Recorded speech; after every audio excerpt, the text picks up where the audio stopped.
ಕೊಲೆ ಪ್ರಕರಣದಲ್ಲಿ ನಟ ದರ್ಶನ್ ಈಗ ಜೈಲು ಪಾಲಾಗಿದ್ದು ಈ ವಿಚಾರವಾಗಿ ಮಾತನಾಡೋಕ್ಕೆ ನಮ್ಮ ಜೊತೆ ಹಿರಿಯ ನಟರಾದಂತಹ ಮುಖ್ಯಮಂತ್ರಿ ಚಂದ್ರ ಅವರಿದ್ರೆ ಬನ್ನಿ ಮಾತಾಡ್ತಾವಣ.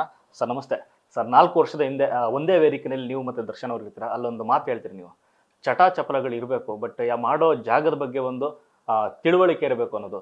ಸೊ ಎಲ್ಲೋ ಒಂದು ಕಡೆ ಆ ಮಾತನ್ನ ಸೀರಿಯಸ್ ಆಗಿ ತಗೊಂಡಿದ್ರೆ ಈ ಮಟ್ಟದ ಒಂದು ಪರಿಸ್ಥಿತಿ ಬರ್ತಾ ಇರಲಿಲ್ವಾ ಅಂತ. ನಾವು ಮನುಷ್ಯ ಎಡವಬಾರ್ದು, ಬೀಚಿ ಹೇಳ್ತಾರೆ, ಎಡವುದಲ್ಲೇ ಎಡವುದವನಿಗೆ ಬೇಕಪ್ಪ ಅಂತಾರೆ. ಮನುಷ್ಯ ಎಡವುದೇ ಬದುಕೋಕ್ಕಾಗೋದಿಲ್ಲ, ಎಲ್ಲಿರ್ತೋ ಕಲ್ಲು ಗೊತ್ತಿಲ್ಲ.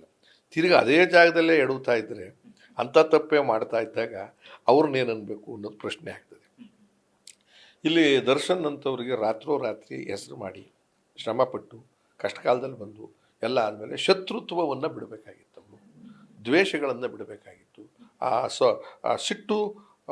ಸಿಡುಕುಗಳನ್ನು ಕಡಿಮೆ ಮಾಡ್ಕೋಬೇಕಾಗಿತ್ತು. ನೀವೇ ಹೇಳಿದಾಗೆ ಯಾವುದೇ ಮನುಷ್ಯನಿಗೆ ಚಟ ಇಲ್ಲ ಅಂತ ನಾನು ಹೇಳಲ್ಲ, ಎಲ್ಲರಿಗೂ ಒಂದಲ್ಲ ಒಂದು ರೀತಿಲಿ ಇರ್ತದೆ. ಅದು ಕೆಟ್ಟದ್ದು ಒಳ್ಳೆಯದು ಅಂತ ನಾವು ಡಿಸೈಡ್ ಮಾಡೋದು. ಯಾಕೆ ಅವನು ಕೆಟ್ಟದ್ದಲ್ಲಪ್ಪ, ನಾನು ಒಳ್ಳೆಯದು ಅಂತ ನಾವು. ಆದರೆ ಸಮಾಜದಲ್ಲಿ ಒಂದು ಮಾರ್ಕ್ ಮಾಡ್ಕೊಂಡಿರ್ತೀವಿ, ಒಂದು ಕಾನೂನು ಚೌಕಟ್ಟು ಹಾಕ್ಕೊಂಡಿರ್ತೀವಿ, ಇದು ತಪ್ಪು ಇದು ಒಳ್ಳೆಯದು.